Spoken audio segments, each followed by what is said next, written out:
అదే RTV app వార్తల్ని క్షణాల్లో చదివే అవకాశం ఉంటుంది. ఒక న్యూస్ పేపర్, ఒక టెలివిజన్ ఛానల్ మీ చేతుల్లో ఎప్పుడూ ఉంటాయి. Welcome to RTV. నేను మీ గయాజ్ని. నెల్లూరు అయ్యప్ప గుడి సమీపంలో ఇటీవల జరిగిన గొల్లపల్లి చెన్నయ్య హత్య కేసు పోలీసులకు సవాల్గా మారింది. అయితే ఈ ఘటన అంటే చెన్నయ్యను హత్య చేసిన తీరును చూస్తే అది ప్రొఫెషనల్ కిల్లర్ పనేనని పోలీసులు గట్టిగా నమ్ముతున్నారు.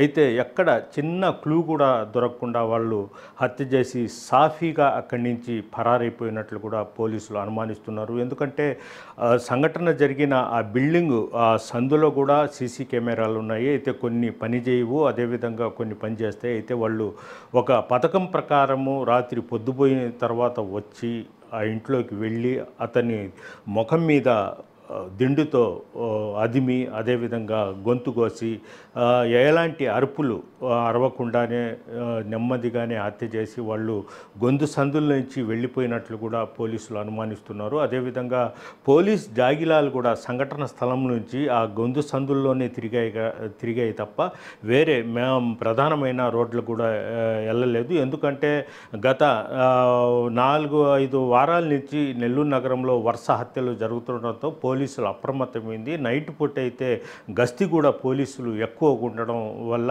వీళ్ళు ఆ సందు గొంతుల్లో గురించి వెళ్ళిపోయినట్లు కూడా పోలీసులు అయితే అనుమానిస్తున్నారు. ప్రధానంగా ఉదయగిరి నియోజకవర్గంలోని సైబరాబాద్కు చెందిన గొల్లపల్లి చెన్నయ్య మధ్యతరగతి కుటుంబానికి చెందినవాడు. అతను గత కొద్ది రోజుల కిందట వెటనరీ హాస్పిటల్లో టెంపరవరీగా అతను అంటే కాంట్రాక్ట్ బేస్ మీద అటెండర్గా ఉద్యోగం చేయడం జరిగింది.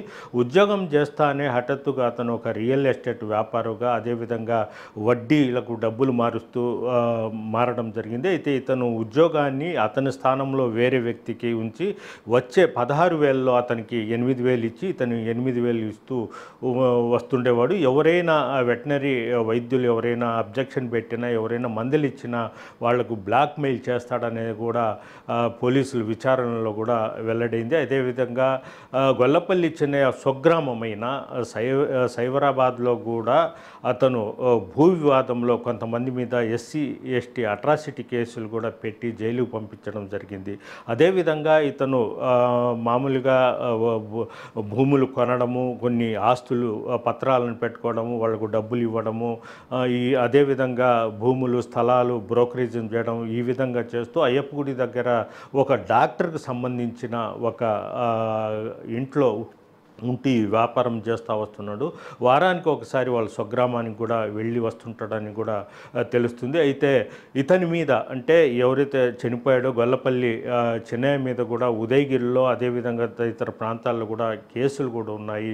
కొంతమంది శత్రువులు అయి ఉన్నారు, గొడవలు కూడా ఉన్నాయని కూడా పోలీసుల విచారణలో కూడా తేలింది. అయితే ఈ కేసును ఎలాగైనా ఛేదించాలని పోలీసులు ఇతనితో ఎవరెవరు గొడవలు ఉండేవో ఆ స్వగ్రామంలో ఇతని SC అట్రాసిటీ కేసులు పెట్టి జైలుకు పంపించాడో వాళ్ళు కూడా ఆ శత్రువులుగా ఉండే వారితో కూడా పోలీసులు విచారించడం జరిగింది. అదేవిధంగా ఉదయగిరి, నెల్లూరులో కూడా విచారించడం జరిగింది. ఇతను ఫోన్తో ఆ రోజు ఎవరెవరికి ఫోన్ చేశాడు, ఎవరు ఫోన్లు వచ్చాయి అనే కోణంలో కూడా పోలీసులు విచారిస్తున్నారు. అదేవిధంగా ఇతనికి సంబంధించిన బ్యాంక్ అకౌంట్లో నుంచి డాక్టర్ అకౌంట్లోకి చాలా పెద్ద మొత్తంలో కూడా డబ్బులు ట్రాన్స్ఫర్ అయినట్లు కూడా పోలీసులు గుర్తించడం జరిగింది. ఒక సామాన్యుడు ఒక్కసారిగా ఈ విధంగా లక్షల రూపాయలు వడ్డీలకు మార్చడం, అదేవిధంగా వేరే ఆస్తులు కొనడం, ఇలాంటి ఎలా డబ్బులు వచ్చిందనే కోణంలో కూడా పోలీసులు విచారించినట్లయితే దీని వెనకాల డాక్టరు పెద్ద ఎత్తున ఇతనుకు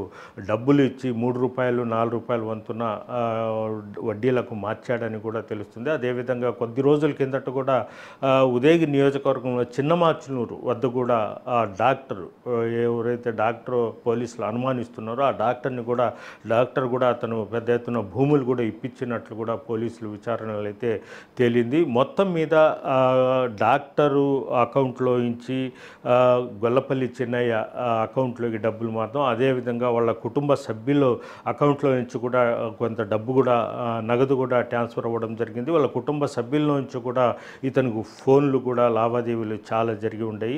ఈ మొత్తం మీద చూసుకుంటే డాక్టరు చుట్టూ తిరుగుతోంది విచారణ మొత్తం. అయితే మేము డాక్టరే హత్య చేయించాడు, డాక్టరే హంతకుడని మేము మాత్రం చెప్పడం లేదు. అయితే పోలీసు విచారణలు మాత్రం పోలీసులు మొత్తం ఈ కథ మొత్తము డాక్టర్ చుట్టే తిరుగుతుంది. డాక్టర్ ఏదైనా కిరాయి హంతకుల చేత ఇతన్ని హత్య చేయించాడా అనే అనుమానాలు కూడా పోలీసులకు లేకపోలేదు. మొత్తం మీద చూసుకుంటే ఇంకా 2-3 రోజుల్లో ఖచ్చితంగా ఈ హత్య అసలు విషయాలు కూడా బయటపడే అవకాశాలు ఉన్నాయి. ప్రధానంగా గొల్లపల్లి చిన్నయ్య సౌమ్యుడిగా కనిపించినప్పటికీ అతను చాలా క్రిమినల్ వ్యవహారాలు వ్యవహరించి ఉన్నాడు. ఫోర్జరీ డాక్యుమెంట్లు, ఫోర్జరీ ఆధార్ కార్డులు వంటి సృష్టించి కొన్ని భూములను కూడా తను సొంతం పరచుకోవడం, ఎవరైనా వ్యతిరేకిస్తే వాళ్ళ మీద ఎస్సీ అట్రాసిటీ కేసులు కూడా పెట్టడం, ఇలాంటి చాలా చేసి ఉన్నాడు. శత్రువులు కూడా చాలామంది ఉన్నారని కూడా